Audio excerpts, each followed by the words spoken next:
तर मित्रांनो, ऑगस्ट आणि सप्टेंबर महिन्यातील झालेल्या अतिवृष्टीत राज्यातील 30 जिल्ह्यातील शेतकऱ्यांसाठी मोठे नुकसान झाले आहे. या नुकसानीची भरपाई देण्यासाठी सरकार लवकरच आर्थिक मदत देणार असल्याची माहिती कृषी मंत्री दत्तात्रय भरणे यांनी दिली आहे. सरकारने शेतकऱ्यांच्या पाठीशी खंबीरपणे उभे राहण्याची भूमिका घ्यायची त्यांनी स्पष्ट केले आहे. राज्यातील सप्टेंबर आणि ऑक्टोबर महिन्यातील झालेल्या जोरदार पावसामुळे 95 तालुक्यांमधील 654 महसूल मंडळातील खरीप पिकांचे मोठ्या प्रमाणात नुकसान झाले आहे. एकूण 17,85,714 हेक्टर 84,846 एकर शेती बाधित झाली आहे. तर या अतिवृष्टी सोयाबीन, मका, कापूस, उडीद, तूर, भाजीपाला, फळपिके, बाजरी, ऊस, कांदा, ज्वारी, हळद या पिकांचे मोठ्याला फटका बसला आहे.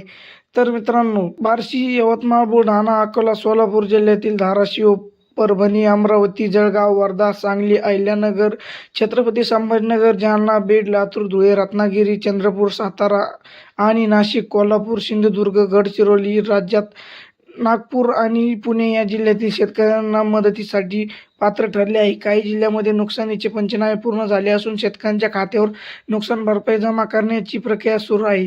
उर्वरित शेतकरी पंचनामे काम युद्धपातळीवर सुरू असून लवकर सर्व शेतकऱ्यांना नुकसान भरपाई मदत दिली जाईल असे कृषी मंत्री यांनी सांगितले आहे. ही मदत शेतकऱ्यांना त्यांच्या नुकसानीतून सावरण्याची नक्कीच मदत करेल. सरकारकडून आवश्यक ती सर्व पावले उचलली जातील.